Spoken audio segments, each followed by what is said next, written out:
Welcome back, everyone, to another segment of The MCR. Mac and Thirsty joining me. My name's TJ. And in this segment, this is going to be a follow-up to a segment Mac and me and the she due to illness is no longer with us, but we had Kim. And we did a segment on a church in Moscow, Idaho. And the name of the town was Moscow in the state of Idaho. And it was during the height of the COVID pandemic, we'll say. And a church had a service outside. And it was intended to protest the COVID mandates. And at that time, people had to be socially distanced, and if they weren't socially distanced, then they had to be masked. And for starters, I would really suggest, and we did this in September. I want to say September of 2020. Okay, and if Mac is able to do his internet thing, he's going to try and put the link down there, because if you haven't seen the video, I would really suggest you watch it, because all sorts of issues came to play. Aside from the mask mandate, you had one guy, he was basically calling out the police, saying, we had your back. We had your back, and now you're doing this. You had another guy asking the police officer, so you're just going to do whatever they tell you. You're going to enforce whatever they tell you to enforce. He asked him rhetorically, is there something you wouldn't enforce? And the guy seemed to indicate that, well, if it was against the law, of course we wouldn't enforce it. And then the guy was calling him out, saying, well, how is it you're enforcing this? And toward the end of our segment and video, you had a black woman with 3 children pleading with the police, saying, don't you know you're the last line between us and the crazies up there, I believe is what she said. I would really encourage people to go back and watch that video. You want to know what a fascist state looks like? Right there it is. And if it can happen to a small town in the state of Idaho, you better believe it can happen anywhere. The reason why we're doing a follow-up to that segment is, in that video, 3 people were arrested. And those 3 people just recently settled for $300,000 in settlement with the city of Moscow. And I'll talk more about it. But any comments from my associates here? I myself, that was before that, before my time on the channel. I'm definitely going to have to go back and research that and find out. But it just boggles me that there are certain law enforcement that will just do what's told. If anybody's ever been in the military, you're actually trained to question orders. I don't know, Mac. I found the video gut wrenching. When and during we played the video where the 3 of us would interject commentary throughout the video. I even asked the question. This is in Idaho, in the middle of nowhere, Idaho. I said, how many people in this congregation do you think own guns? And we speculated that probably the vast majority of the congregation owned guns. And then I threw out there, well, where are they at? They're at home. They didn't bring them to the protest, No. Someday they will. Yeah, and then the lines will be drawn. And I was just struck by the one guy yelling to the police how we had your back, and I speculated, well, I guess they don't now, I mean, well, this, TJ, Yeah, it gets down to a maybe I'll help you or yeah, maybe I really. won't kind of thing.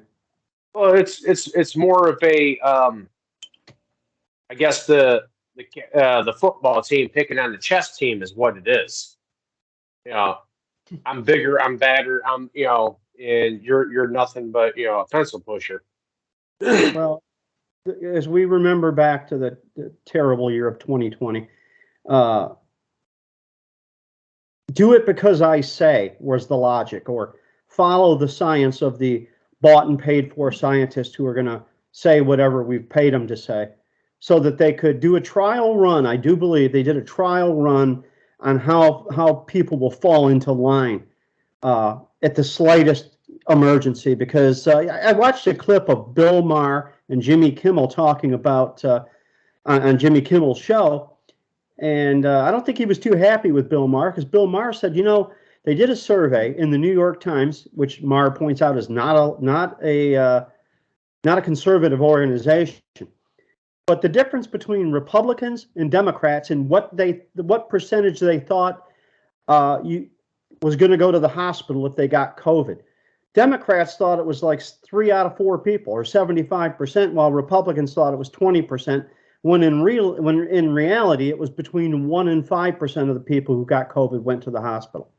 So he said that the news media has got to take some responsibility there for scaring the shit out of people, deliberately scaring the shit out of people. You mentioned that statistic there, Mac, and I believe in the video, our segment at that time, I referenced how in the city, and it's a small town called Moscow, Idaho, that there had been no reported deaths from COVID in that community. So they I mean, for their harsh fascist black boot enforcement, yet there was actually no outbreak of the disease. Well, it goes to creating what, like Ken or Thirsty said in the previous video. It's a matter of creating an emergency or a situation, and then seemingly you solve it. But along the route to this solution, all kinds of freedoms have to be confiscated along the way, training you to know that you just need to do what they say.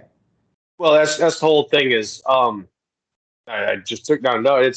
It's all a matter of control. It reminds me of something my father used to say when I was growing up. Do as I say, not as I do. My father said it in a sense of protection, because he's made that mistake. He doesn't want me to make it. Correct. But with the way the government's doing it, it's all about control. This is how you're going to do it. I don't care what I do, but this is what I want you to do. Well, what I'd like to go ahead. I'm just clearing my throat. No, I was just clearing my throat. Go ahead.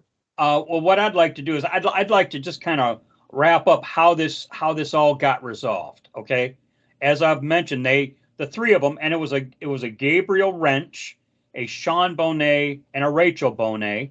Those were the three arrested. Those were the three, and it sounds like it sounds like they probably had to divvy up this $300,000 settlement. Okay, but going back to when they were arrested, and remember it took them 2.5 years for some kind of justice, we'll say. Okay, a magistrate judge dismissed the city's case against them. So even though they were arrested, it was dismissed. And then a U.S. District Court judge wrote that the plaintiffs should have never been arrested in the first place, and the constitutionality of what the city thought its code said is irrelevant. So 2 judges took the city to task. And I got a feeling that's what probably laid the groundwork of the $300,000 settlement, okay? Now, the one guy who was arrested, Gabriel Wrench, I'd like to read some of his quote here, okay? It won't take long. Gabriel Wrench said, somehow every single city official involved overlooked the exclusionary language of constitutionally protected behavior in the ordinance. Okay. Correction. The judge said that, not Wrench. The judge said that. Wrench was reported as given a statement of, I think it's no secret that portions of our government and political groups are now starting to target Christians in a way that has never really happened in America or Canada. He referenced Canada. He goes, I'm in a conservative state, but I live in a liberal town, and the liberals had no problem arresting me for practicing my religious beliefs and my constitutional rights. Wrench would continue, but and think about this, everyone. But my Republican governor also didn't defend me either. If you look at what's going on in Canada, I think America's 10 years, 20 years at most behind Canada if we don't make significant changes. And that's why he was compelled to reference Canada. And we talked about some of what was going on in Canada too, saying, hey, our neighbors to the north, it's happening in Canada. It can happen here too. Yeah, they use Canada as a testing ground to see if it works, because everything that's been installed here has been tried in Canada first. Like, well, they accepted it, so you know what? Well, in closing, finally, 2.5 years later, justice is dispensed. I'm glad these people got some kind of a settlement out of it. Whether or not $300,000 would be adequate or sufficient, I don't know, but it sure looks like a couple of judges took the city to task. Bravo for that. Okay, and that's all I got. If you guys got any further comment. No, I'm good. No, I'm good. All right. Okay. Thanks everyone for watching. We'll catch you on our next rant. As always, be safe, watch your six, and don't try to